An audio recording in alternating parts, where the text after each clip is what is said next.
Justement, Laetitia Deval, Éric Drouet, donc vous étiez avec lui lors de son interpellation à Paris. Il sera jugé en juin pour port d'armes prohibé. C'est l'avis de la justice. Son avocat, lui, évoque une autre hypothèse. Qu'est-ce que vous avez vu? Moi, je vous demande comment est-ce qu'on agresse les forces de l'ordre avec un bout de bois.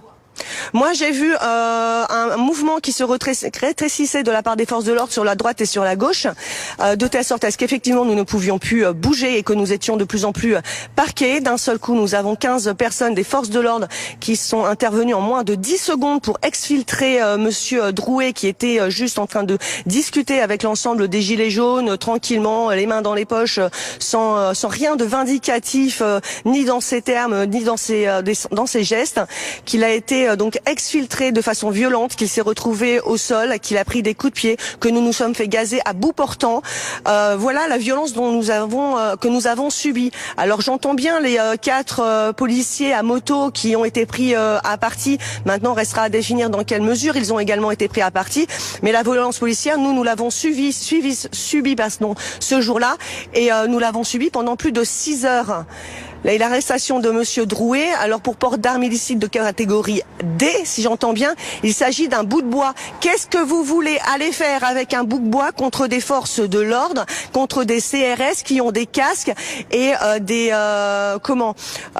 peut justement se demander ce que faisait monsieur Drouet avec un bout de bois. Ça, c'est assez étonnant. Monsieur Drouet a un bout de bois parce que monsieur Drouet est camionneur et qu'il n'avait simplement pas anticipé de l'enlever. Il est camionneur, il l'a juste pour protéger au cas où quelqu'un viendrait pour piquer sa cargaison. Il faut arrêter de sortir les choses du contexte.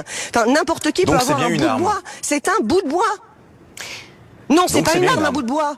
Votre enfant ramasse un bout de bois dans la rue, c'est une arme. Votre fils ramasse un bout de bois, c'est une arme. D'accord, donc on dira à tous les enfants de ne pas prendre de bout de bois. C'est une arme. C'est vous qui le dites. Les bouts de bois sont désormais interdits. Ne prenons plus de bout de bois. C'est la justice qui le dit et il sera jugé pour ça de toute façon. Non mais c'est vous qui le relayez. C'est vous qui le relayez. Ah, on le relaie, en tout cas, elle y était, l'arme en tout cas. Oui, c'est une, et puis pour une manifestation en vue de violence et dégradation. Je rappelle quand même qu'on était des centaines parqués sur même pas 100 mètres carrés. Elle est là, la violence. C'est cette violence-là qu'il faut dénoncer.